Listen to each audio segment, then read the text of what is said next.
वही, pen, vapours आणायला गेल्यावर प्रत्येक वेळी हात ओढून जवळ घेऊन मोबाईलमधील अश्लील व्हिडिओ दाखवून किराणा दुकानदारानेच अल्पवयीन मुलीचा विनयभंग केल्याची घटना न्यू बापूजी नगरात घडली आहे। त्या किराणा दुकानदाराविरुद्ध पोक्सो अंतर्गत सदर बाजार पोलिसात गुन्हा दाखल झाला आहे। पोलिसांनी त्याला अटक करून मंगळवारी न्यायालयात हजर केले होते।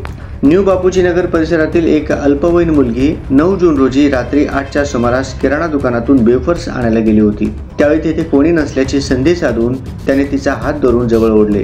किराणा दुकानदाराचे कृत्य धक्कादायक होते। त्याला घाबरून ती गप्प बसली। 2 महिन्यांनी म्हणजे 24 ऑगस्ट रोजी रात्री 7:30च्या सुमारास ती अल्पवयीन मुलगी घरातून किराणा दुकानाला वही आणायला गेली होती। त्यावेळी देखील त्या किराणा दुकानदाराने तिला जवळ ओढून घेतले आणि मोबाईलमधील अश्लील व्हिडिओ तिला दाखवले।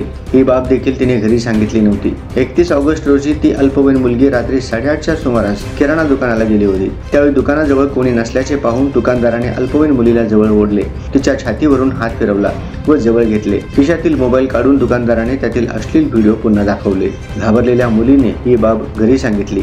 त्यानंतर पीडितेच्या आईने पोलिसात धाव घेतली। सहाय्यक पोलीस आयुक्त सुधीर खिरटकर यांच्यासह सदर बाजार पोलीस ठाण्याचे वरिष्ठ पोलीस निरीक्षक नामदेव गुणकर, दुय्यम पोलीस निरीक्षक भालचंद्र ढवळे यांनी पीडितेच्या घरी भेट दिली। पोलिसांनी संशयित आरोपी स्वप्नील गुडूर याला अटक केली असून न्यायालयाने त्यास पोलीस कोठडी ठोठावली आहे। सदर बाजार पोलीस तपास करत आहेत।